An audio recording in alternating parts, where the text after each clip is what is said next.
Good evening, ladies and gentlemen, and welcome to Revelation Revealed Ministry. I'm Pastor Hurlock, your host, and I'm so glad that you have taken the time out to join us tonight. I look forward to meeting you in your homes, your car, or wherever you are.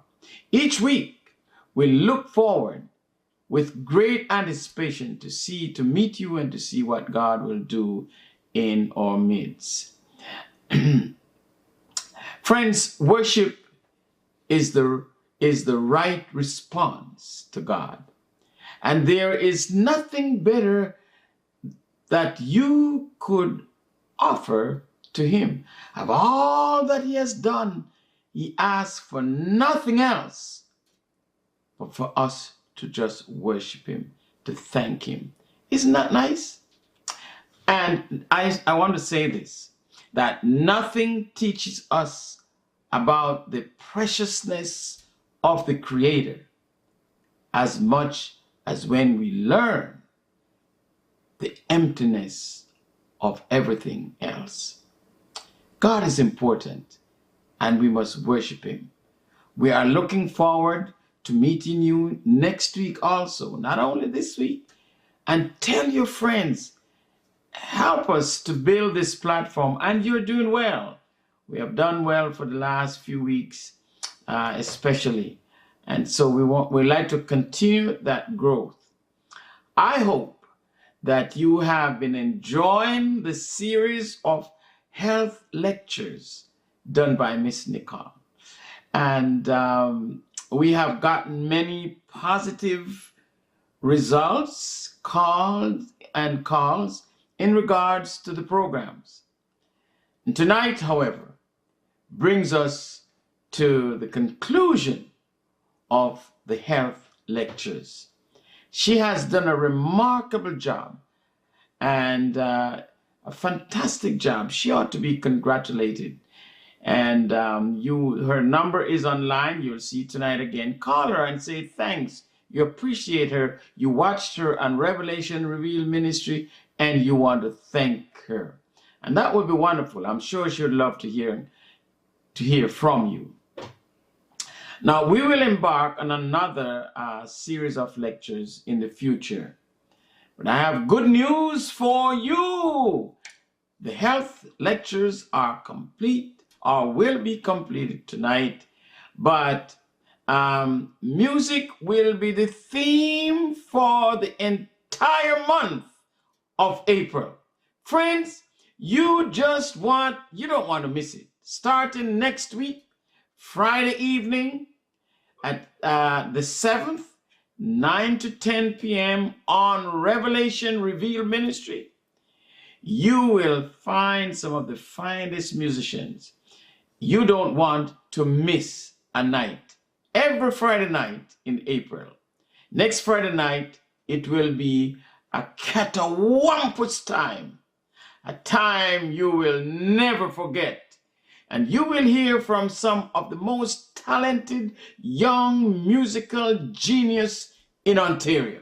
Friends, I want to ask you to tell your friends, send the link around and invite them to sit and listen.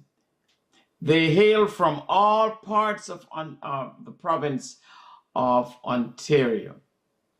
And they will be right here on Revelation Revealed Ministry.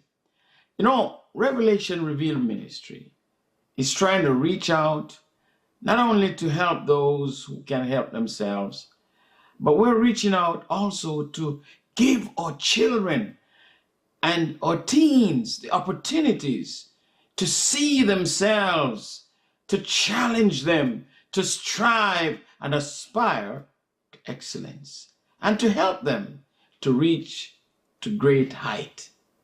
Now, I must say, many have lost in the crevice of life because they have chosen their own way. Young people will choose their path in life, and there's nothing you can do or I can do about it. They will do that as they grow. They want to explore whatever it is. But our duty is to offer the best opportunities to them the best opportunity we can to prepare them to enter a competitive world and to succeed. And Revelation Revealed Ministry will partner with parents and friends and those of you who vow to lend a helping hand to us in whatever way you can, maybe a donation, whatever you can, but help us to help them to reach their goal. So join us next Friday night at 9 to 10, time of great musical presentation by our young people. There are some young folks on there, friends, I'm telling you, you will really want to hear them, and it will make a lasting impression on you. I implore you to tell your friends and invite them to join us next Friday evening. And tonight will be the last night of Sister Nichol, and I hope that you enjoy the presentation. And as I said before, her number is on the screen. Please call her and thank her for the presentation, the wisdom in instructing us to live healthy life. Shall we pray? Loving Father, we thank you for this platform where so many will join tonight to listen to the final part of the series of lectures.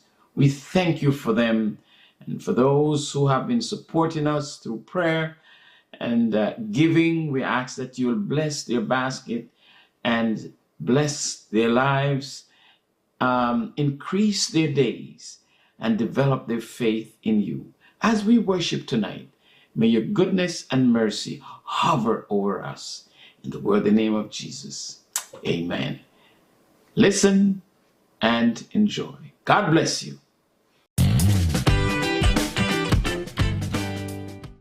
So welcome everyone to How to Eat Part 2, 7 foods that actually impede digestion, 7 seemingly harmless foods, but they are harmful. So for those that were here for Part 1, some of you may not have been. I'm just going to briefly go through what we talked about last week, and then we'll get into these seemingly harmless foods. So how to eat. So basically, just in review, we talked about the digestive system, and just a reminder that food is your medicine. So if you're not digesting properly, you're experiencing acid reflux, gas, bloating, or if your digestion is just being impeded in any way, it's very difficult for your body to then take the nutrients out of the food, and the nutrients are needed to heal every area of your body. So it's so important that your digestive system is working. And in another seminar, we're going to talk about fasting and why it's important to actually give your digestive system a break. But what we spoke about is just that from the mouth to the anus, this huge hollow organ is called the GI tract. But there are 3 organs, the liver, the pancreas, and the gallbladder, that play an important role in your digestive system. So we also just spoke about that digestion begins in the mouth. We have to chew our food. If we don't chew our food, then the digestive system can't liquefy the food, and nutrients are either wasted or it can create inflammation. So chewing is number 1. We also talked about good bacteria gut. So if you don't have good flora bacteria, again, I spent a lot of time on these slides on our first session, so I'm just going to breeze through them. So if you do not have good flora bacteria, it's very difficult to have properly formed bowels, to have proper absorption of nutrients, and to not experience that gas and bloating. So making sure that we're following good principles of eating really help with that good flora bacteria. And stress can kill it. Antibiotics just wipes them out. So those are some things that are good to know. And you can get natural good probiotics from, instead of going with, if you want to use food for probiotics, we just spoke about how dangerous dairy products are for the system. And even a good yogurt with probiotics or prebiotics are not a healthy way, but you can make your own sauerkraut. And if you're a member, we're going to be having a cooking demo this month on how to make your own sauerkraut. If you're not a member, it's only $10 a class. So we talked about the importance of the pancreas. The pancreas plays an incredible role because it actually creates digestive enzymes to help digest your food. So it's important to have a healthy pancreas, but also understand that the pancreas has to work very hard to create those digestive enzymes. So if we can do something to give our digestive system a break, our pancreas a break, our digestive system actually requires the most energy of the human body. So anything we can do to help digestion along and not impede it gives us more energy. So we talked about having foods that actually contain enzymes in them. And here were a few. And I just reminded people that it doesn't mean you need to eat papaya, mangoes, and bananas and pineapple every single day. And kimchi is actually just spicy sauerkraut. And it doesn't mean that you want to put raw honey on every single thing you eat. But variety is the key. But there are foods, these foods contain natural amylase digestive enzymes. So that's important. And then, of course, raw food that has not been cooked naturally contains enzymes as well. So we just talked about to help digestion along, you want to always have the raw food before the cooked. You want to have your fruits before you jump into your cooked breakfast item. You want to have a big salad before you have your main course. When you can layer your stomach with a good amount of raw foods before the cooked, your pancreas gets a nice break and digestion works so much better. The last thing we spoke about was eating and drinking at the same time. So when you dilute your stomach enzymes, your body has to work extra hard to try to digest that food. So it's very, very important that we wait about 1 to 2 hours after eating before we drink any water, and we stop drinking about 30 minutes before we are going to eat. So that being said, let's jump into the 7 foods that actually impede digestion. And these are seemingly harmless foods. These are foods that actually, for most people, would feel that they might be healthy or just not harmful. So I'm just going to share a little bit of information on why they are my top 7. And as I mentioned, we have a bonus, number 8 tonight. So we did touch on this briefly last week, which is why I've added a bonus 8. But apple cider vinegar has been known to really help people with digestion. And that is it's not necessarily a myth, because it can make digestion feel good because it's so acidic. So it mimics the stomach acids. So if you are having trouble with digestion and you have apple cider vinegar, and of course there's a number of studies that show, you know, how much healing properties it has. So the problem with apple cider vinegar is that since it's doing the job of digestion, your stomach acids actually back off because there's only a certain amount of acid allowed in the stomach gut. Your body, through homeostasis, can regulate everything. So as far as soon as vinegar enters in there, then from there it becomes an issue. It becomes an issue because your stomach acids back off. And when you aren't having vinegar, your stomach acids are a little weak because they haven't been working properly and they've been shut off. So it actually impedes digestion in a terrible way. And not only that, but vinegar is wine fermented. So if wine poisons the liver, what do you think? I call him Lord, he is my Lord. So whenever we have wine, we're entering the liver. It doesn't matter if there's good properties in wine or bad, you know, the red wine is good for you, lots of antioxidants. The truth is, I think everybody knows that alcohol is poison for the bloodstream. So vinegar is metabolized in the liver the exact same way alcohol is. So a lot of people don't drink alcohol, but they use a lot of vinegar, and they can end up with some sort of liver damage, fatty liver, these issues, as if they were an alcoholic, believe it or not. So apple cider vinegar, wonderful for helping with dandruff, for catching fruit flies, for even getting rid of ringworm. But apple cider vinegar absolutely impedes digestion because it makes your stomach acids weak. So I highly recommend you stay away from any kind of vinegar, especially apple cider. Number 2 on my list is cruciferous, cabbage and broccoli and cauliflower, Brussels sprouts. These are so healthy for you. But when you eat them raw, they're extremely hard to digest, including kale. So chopped well and chewed well, it should not create too much of an issue.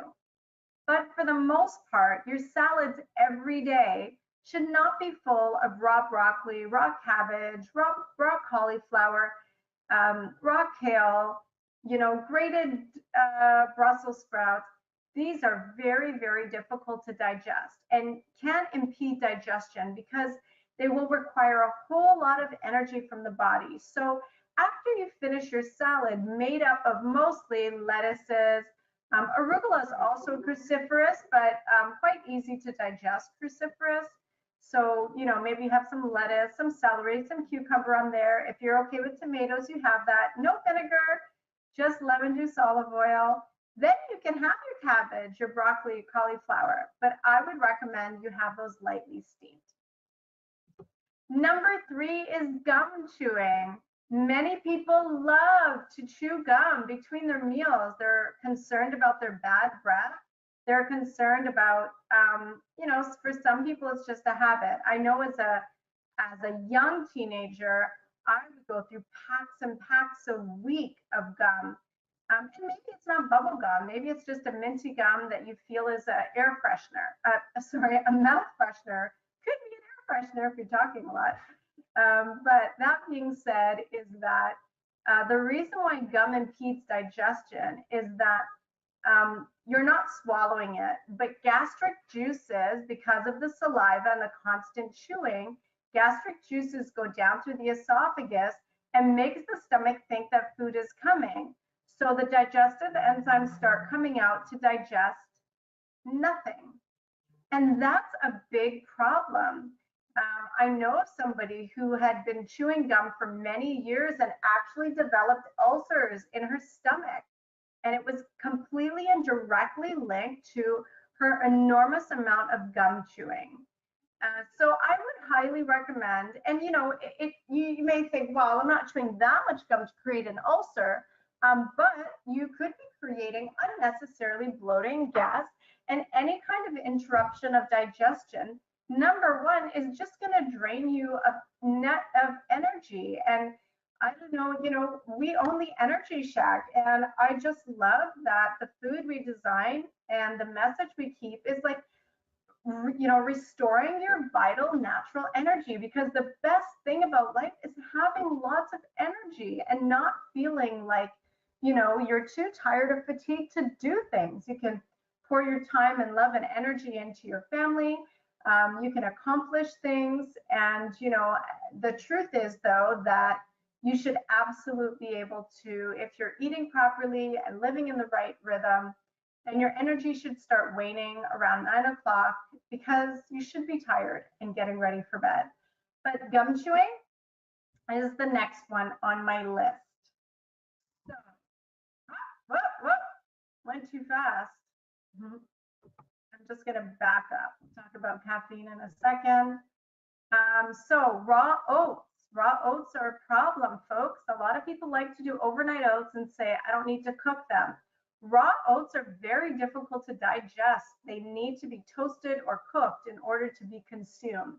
Once in a while, it might not create an issue, or you might not feel an issue, but if you do it all the time, it is really problematic, and I won't do it at all. I really feel the raw oats are very, very hard to digest. But I recommend that you try to avoid doing overnight oats, or just pouring milk on your oats, let them soak for a couple hours. We really should cook or toast our oats before consuming. Again, I just want to remind you, if you have any questions, please feel free to put it in the chat, and then I will address them shortly. So caffeine, folks, unfortunately, I know many of us love our Java in the morning and sometimes through the day, but caffeine actually scientifically is proven to secrete extra digestive enzymes unnecessarily. That's why many people feel like when they drink their coffee, they have good bowel movements. That's because it's secreting too many digestive enzymes unnecessarily, and that stimulates peristalsis, which actually gets the bowels moving. So you may say, oh, well, that's great. Well, it may feel like that's a good idea, but the reality is that your body should move your bowels by itself.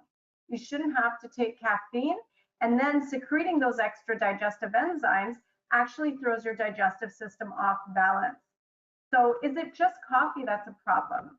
Not really. Black tea, green tea, white tea, any kind of tea that grows from that same stem. So it's one plant. Black tea, green tea, and white tea all come from the same plant. It's just picked really young and it's white tea. When it's more mature, it's green tea. When it's old and decrepit, it is now black tea. But they all carry caffeine in it. So green tea, as wonderful as all the antioxidants and flavonoids it has in it, it's seriously problematic for the digestive system and robbing you of energy, creating insomnia. And as well, I was reading an article today on how caffeine actually, in a Harvard study, proved that it has a very negative impact on the gray matter of the brain. So that's your thinking, that's your cognitive ability, that's your ability to reason and make good decisions. That's your frontal lobe, it's the gray matter.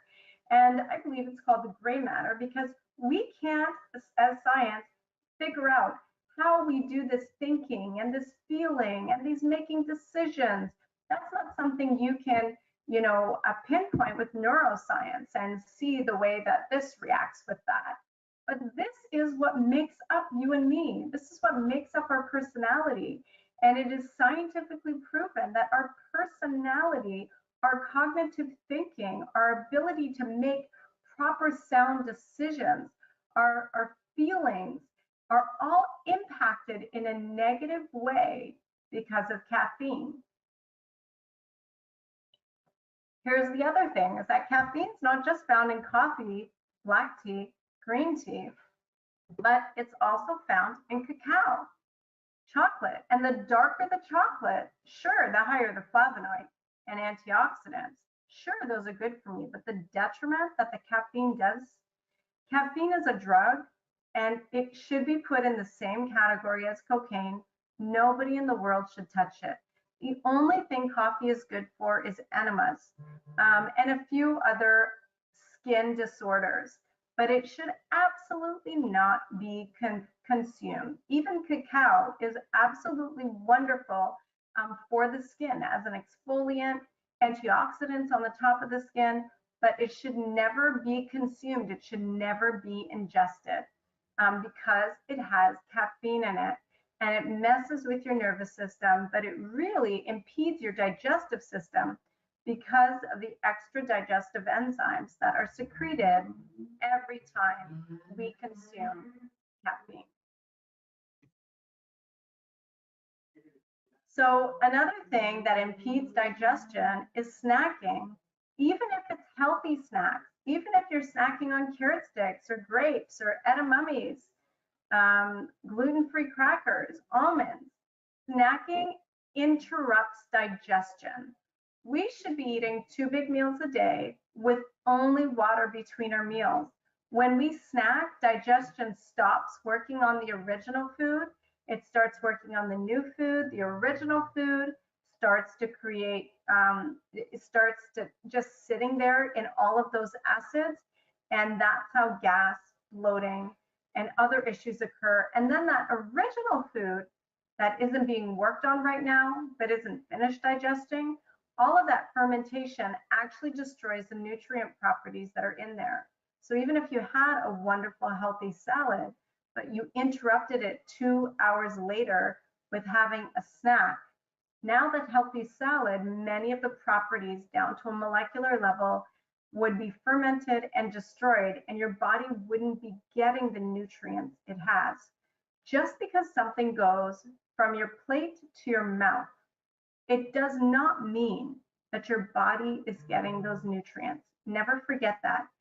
How we eat, when we eat, what we eat plays an important role together.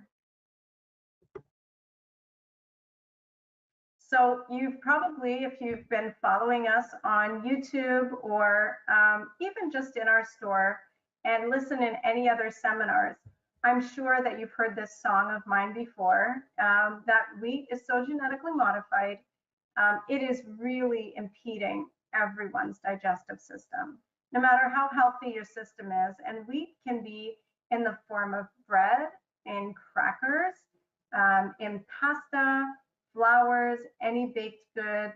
So unfortunately, the wheat kernel has been so genetically modified over the last 20 years that it's no longer its original 14 chromosomes that the body is happy to take apart, gives us healthy protein, lots of B vitamins, tons of healthy antioxidants through its E vitamin content. It's not that wheat anymore. It has close to 50 chromosomes that your body doesn't recognize, and because of its genetic modification, it creates so much inflammation in the stomach gut, in the intestinal tract, and is even the biggest culprit for leaky gut syndrome. So wheat should never be consumed. It creates bloating. It can eventually, it can create tons of inflammation in the stomach. And as I mentioned, it does create that leaky gut, which leads to really terrible allergies. And you don't end up being allergic to wheat. You end up being allergic to the other food particles that escape through that leaky gut into the bloodstream. So I recommend that you just stay away from wheat in its entirety in whatever form it comes in. For sure, a couple times a year, you're going to be in a place where you are somewhere out, maybe having a bruschetta with friends at a restaurant. You may end up having wheat here or there, but I would never purposely introduce it into your diet, and just keep it out of your house and read your ingredients. Read the cereals that you pick up. Read the bread that you pick up. Rye bread, everyone's on this big rye bread kick. I have not seen a loaf of rye bread that doesn't have either modified milk ingredients or wheat. It's not usually just rye. So read your ingredients, folks, because that's so, so important. And now that was our 7 foods that impede digestion. Now I have a bonus food for you, which is hot and cold drinks. I am definitely a victim of this because I'm at a smoothie bar, and sometimes I take my fruit meal and turn it into a smoothie. But I am very good about swishing it around in your mouth, making it warm, and then swallowing, because that is so important. When we drink something, and it doesn't have to be a smoothie, sometimes we just want water with ice in it, or sometimes it's a cold drink. Cold drinks or hot drinks impede digestion in a really bad way. Your body is about 37 degrees Celsius. And when you put something in your stomach that is colder or hotter than that temperature, your body has to fix that situation. It freezes digestion or it puts it in a panic. What happens is your blood will actually leave its extremities. You may feel like after you have a smoothie, you're like super, super cold. When you have a hot drink, you may sweat a little bit. This is your body's cooling and heating system. So your blood will leave the extremities to run through all the veins it can all around your stomach to bring your stomach down, to either cool it down or to heat it up if you made it too cold. This, guys, absolutely impedes not only digestion, but your blood, it carries all your white blood vessels, fighting diseases. So it leaves its post of attacking a virus to come to the stomach to rescue it from this cold, quote unquote, healthy smoothie you just had, or this super hot herbal tea that you're drinking. So it's better to drink things at room temperature. And if you are going to have a smoothie, swish it around in your mouth, or or water you're drinking is a little too cold, swish it around in your mouth until the chill comes off before you swallow. Not only will you be aiding it because of the temperature, but also you will collect the digestive enzymes that are in your mouth to actually help digest that food. Because the other problem is that whether it's a smoothie or whether it's a herbal tea, we tend to just drink it down without swishing it around. So it doesn't get that first stage of digestion that all foods need to have. They need to have the saliva before it gets into the stomach, which is why some people feel a little bit bloated after they have a blended drink like that. So those are my top 7 with the 8th bonus food on foods that impede digestion. If you have any questions, you can put it in the chat, and I'll just remind everyone quickly the rhythm that you should be eating in, which is starting your day with a glass of warm water with half a lemon squeezed in it. 15 minutes later to just have a glass of water that's, again, room temperature or just a little warmer than room temperature. Minimum 15 minutes later, but you can wait an hour if you like. You should be having a nice healthy breakfast that starts with the raw before the cooked. So you eat a big bowl of fruit, 2 to 3 fresh fruits, 2 to 3 cups of fresh fruit, and once that fruit is finished, you would have a wheat-free breakfast. So whether that's going to be your oatmeal with dried fruit, don't put the fruit on top, or whether you're going to make a chia seed pudding or have a slice of gluten-free bread with some avocado. Just eat it exactly right after your fruit. Wait 1 to 2 hours, drink only water until, of course, you're hungry again. And when you're hungry again, start with a nice big leafy green salad, no vinegar, folks, just lemon juice and olive oil, or no dressing if you like, followed by a full, complete plant-based meal. Always try to make sure there's some orange and green vegetables inside your cooked meal. And 1 to 2 hours after you eat that meal, hopefully around 2 or 3 o'clock, just drinking water until you feel hungry again. And then in the evening, we're just going to have a herbal tea. So by doing this, just like these folks, you can absolutely help to heal so many health issues because it does make a difference what you eat. And if you have any questions or you feel like you need a little bit more one-on-one time, here's the information that you can to reach us. That's our email address, that's the store phone number, and the website. And you are just welcome to get in touch with me.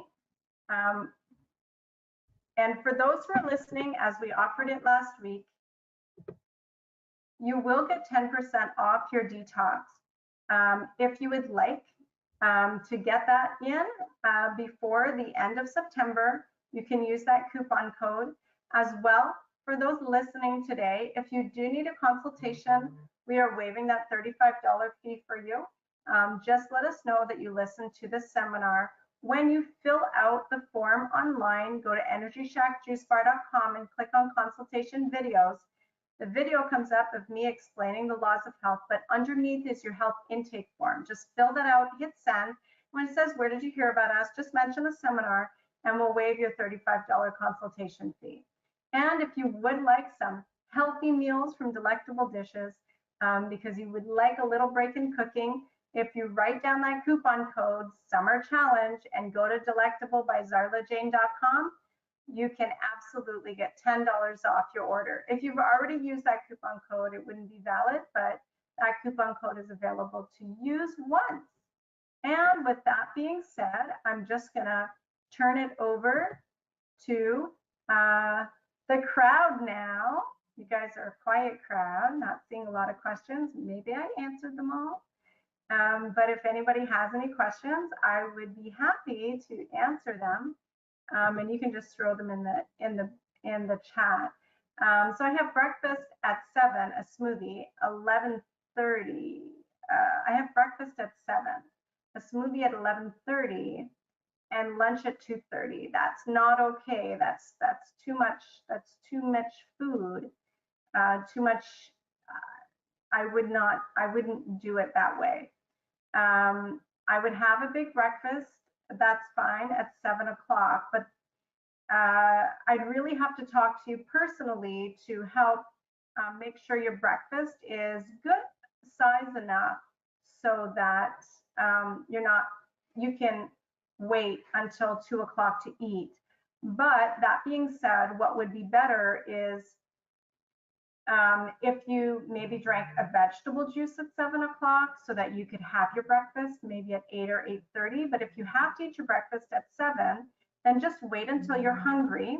Maybe try to eat a little bit more fruits or add a small handful of nuts if you aren't already, so that you can increase your meal from 7, 8, 9, 10, 11, 12. So you should be hungry by about 12 o'clock or 12:30, somewhere around there. And that's when you would have your salad and your cooked meal.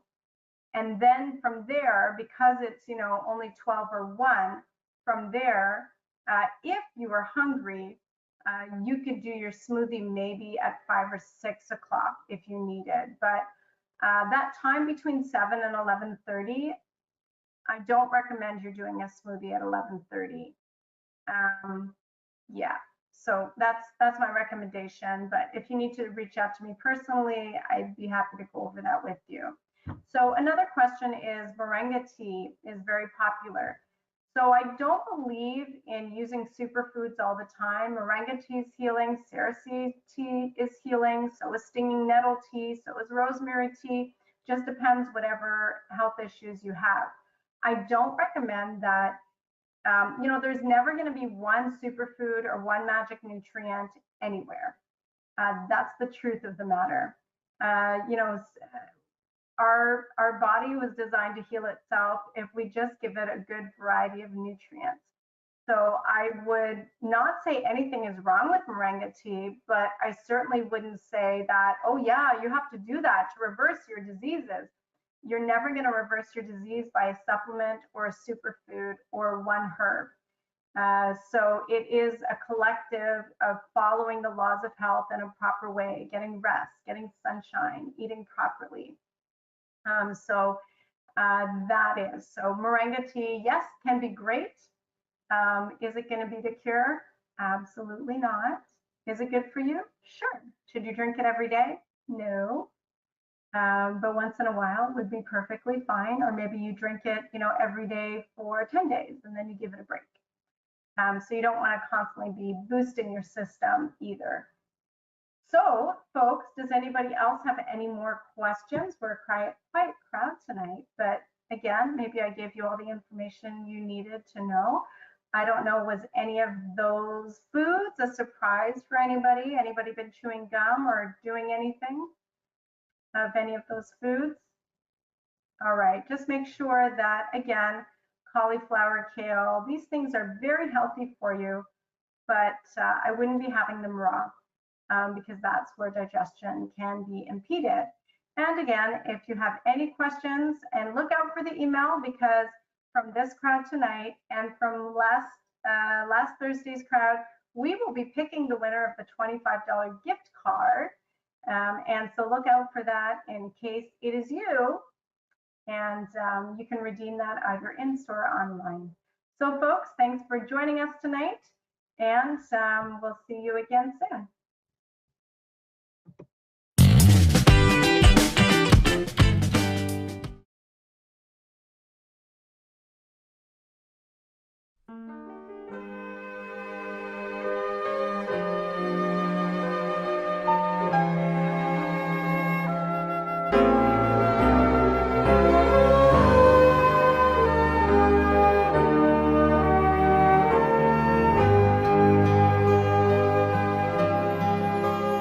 There's a covenant sweet, it was written for me.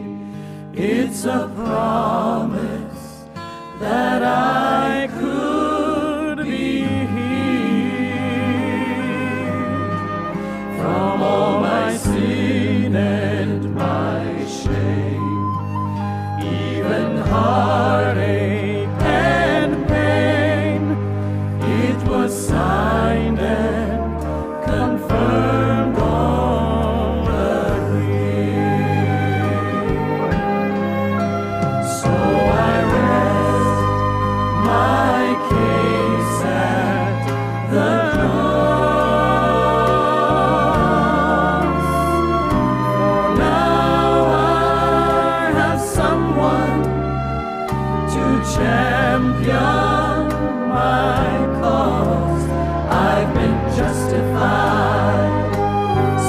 satisfied. Oh, I have it all, so I rest my case at the cross.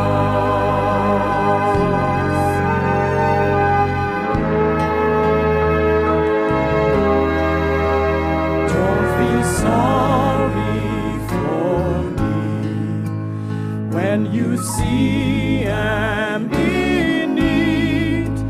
There's a judge who grants mercy and love. All my burdens he raised, all my sins he forgives. Every trial is won through the blood. So I rest my case at the cross. For now I have someone to champion my cause. I've been justified, satisfied. Oh, I have it all, so I rest my case at the cross. In the cross, in the cross, be my glory ever. This covenant is binding by his blood and his word. Every time I'm in trouble, my cares will be heard. I've been justified, satisfied. Oh, I have it all, so I rest my case at the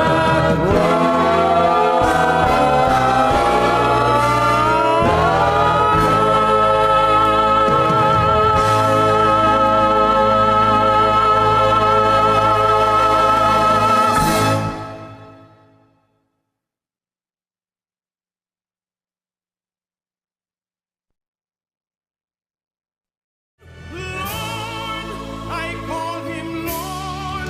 He is my Lord,